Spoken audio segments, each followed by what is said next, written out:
Assalamualaikum warahmatullahi wabarakatuh.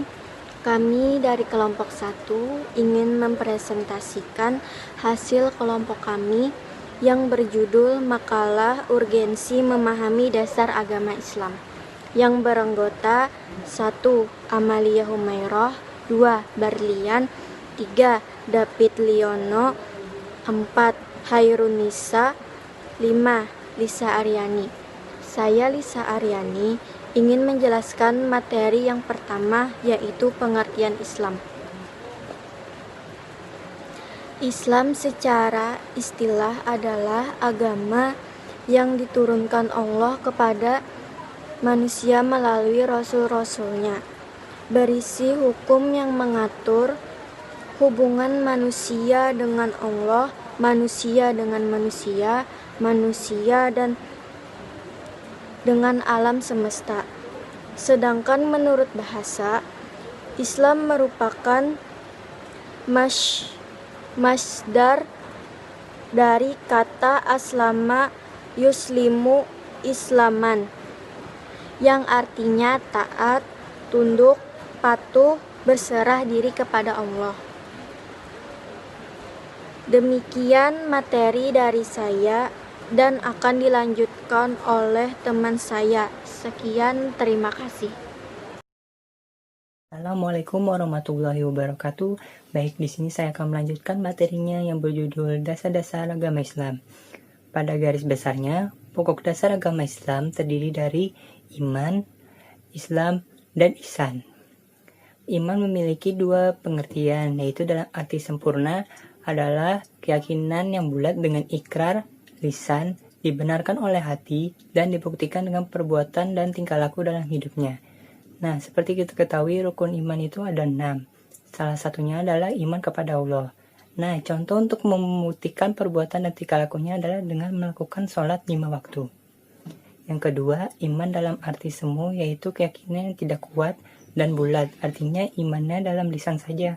Perbuatan dan tingkah lakunya tidak menunjukkan iman. Assalamualaikum warahmatullahi wabarakatuh. Perkenalkan, saya Amalia Humairah dari kelompok 1. Di sini saya akan menjelaskan tentang dasar-dasar agama Islam, yaitu Islam dan ihsan. Islam berasal dari bahasa Arab, yaitu islamu, yuslimu, dan islaman, yang artinya taat, patuh, dan tunduk. Islam adalah agama terakhir yang dibawa oleh Nabi Muhammad SAW sebagai penyempurnaan dari agama oleh nabi-nabi terdahulu. Tujuan agama Islam ialah mencari keselamatan di dunia dan di akhirat, serta mencari ridho Allah Subhanahu wa Ta'ala. Islam sebagai rahmatan lil alamin atau rahmat bagi seluruh alam, bukan hanya kepada umat Islam saja, tetapi kepada seluruh umat manusia, termasuk hewan dan tumbuhan juga mendapatkan keberkahannya. Mengapa Islam sebagai rahmatan lil alamin? Karena Islam itu damai, Islam itu membawa kedamaian. La ikraha fiddin, tidak ada paksaan dalam Islam. Islam adalah agama yang toleransi. Yang kedua adalah ihsan. Ihsan berasal dari bahasa Arab, yaitu ihsanu, yuhsinu, dan ihsana, yang artinya perbuatan baik. Ihsan juga bisa diartikan sebagai memperbaiki atau memperbagus. Ihsan adalah beribadah kepada Allah seolah-olah Allah melihat kita, seolah-olah kita diawasi oleh Allah. Islam memiliki dua komponen. Yang pertama musyahadatullah. Yang pertama musyahadatullah artinya selalu melibatkan Allah dalam setiap aktivitas yang kita lakukan. Yang kedua muraqabatullah, yang artinya merasakan pengawasan oleh Allah. Ihsan ada 7. Yang pertama ihsan kepada Allah, yang kedua ihsan kepada ibu bapak, yang ketiga ihsan kepada kerabat, yang keempat ihsan kepada anak-anak yatim, yang kelima ihsan kepada tetangga, yang keenam ihsan kepada orang-orang miskin, yang ketujuh ihsan kepada sesama makhluk sosial. Sekian dari saya. Mohon maaf apabila ada salah kata dalam penyampaian dan kekurangan. Assalamualaikum warahmatullahi wabarakatuh. Assalamualaikum warahmatullahi wabarakatuh. Perkenalkan, nama saya Hairunisa. Saya akan menjelaskan mengenai pentingnya memahami dasar agama Islam. Membahas mengenai pentingnya seorang muslim untuk mencapai keridhaan Allah dan cintanya, karena tidak mungkin dia bisa mendapatkan kecintaan dan ampunannya kecuali dengan mengikuti ajaran Nabi Muhammad SAW. Kemudian Rasulullah SAW dalam sabdanya menegaskan, menuntut ilmu itu wajib bagi setiap muslim. Riwayat Ibnu Majah. Jadi di sini saya akan memaparkan keutamaan apabila seseorang itu memahami dasar agama Islam ataupun menuntut ilmu. Yang pertama, ditinggikan derajatnya di sisi Allah. Yang kedua, mendapatkan pahala yang besar di hari kiamat nanti. Yang ketiga, merupakan sedekah yang paling utama.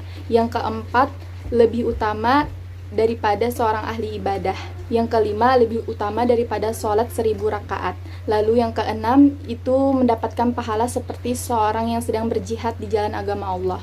Yang ketujuh, itu mendapatkan naungan malaikat pembawa rahmat dan dimudahkan dimasukkan ke dalam surga. Terima kasih. Assalamualaikum warahmatullahi wabarakatuh. Perkenalkan, nama saya Barlian dari kelompok 1. Saya akan menerangkan tentang jenis-jenis ilmu. Terlebih dahulu, kita akan mengetahui pengertian dari ilmu. Ilmu adalah saidul amal atau penghulunya amal, sehingga tidak ada satu amalan pun yang dapat dilakukan dengan benar tanpa didasari dengan ilmu. Dalam kitab Majmu' Fatawa, bahwa Yahya bin Ammar rahimahullah mengatakan, ilmu itu ada 5 jenis. Yang pertama, ilmu yang menjadi ruh atau kehidupan bagi agama, yaitu ilmu tauhid. Yang kedua adalah ilmu yang merupakan santapan agama, yaitu ilmu yang mempelajari makna-makna yang terkandung dalam Al-Quran dan hadis.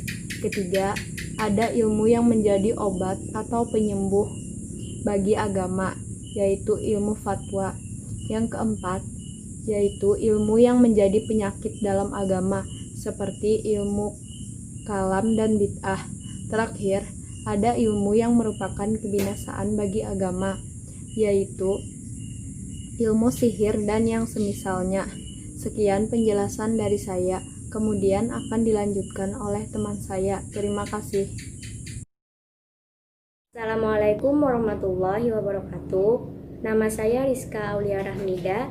Di sini saya ingin melanjutkan materi yang telah disampaikan oleh teman saya sebelumnya. Materinya mengenai menuntut ilmu. Maksud dari menuntut ilmu di sini adalah kita dalam menuntut ilmu itu jangan sembarangan, harus dengan kebutuhan kita saja. Jangan sampai kita menuntut ilmu itu terjerumus kepada kesesatan, kebingungan, dan juga kita harus membiasakannya dari keimanan dan ketakwaan. Seperti yang telah disampaikan oleh Imam Syafi'i dalam hadisnya yang berbunyi, barang siapa yang mempelajari Al-Quran, maka kedudukannya menjadi agung. Barang siapa yang mempelajari fikih, maka kehormatannya menjadi mulia. Barang siapa yang menulis hadis, maka hujahnya menjadi kuat. Barang siapa yang belajar bahasa, maka tabiatnya menjadi lembut. Barang siapa yang belajar berhitung, maka pendapatnya menjadi kuat. Dan barang siapa yang tidak menjaga dirinya, maka niscaya kelak ilmunya itu tidak bermanfaat kepadanya. Nah, karena hal itulah Islam memiliki peranan penting dalam jiwa kemasyarakatan yang berguna kelak ketika kita sudah berkeluarga nanti.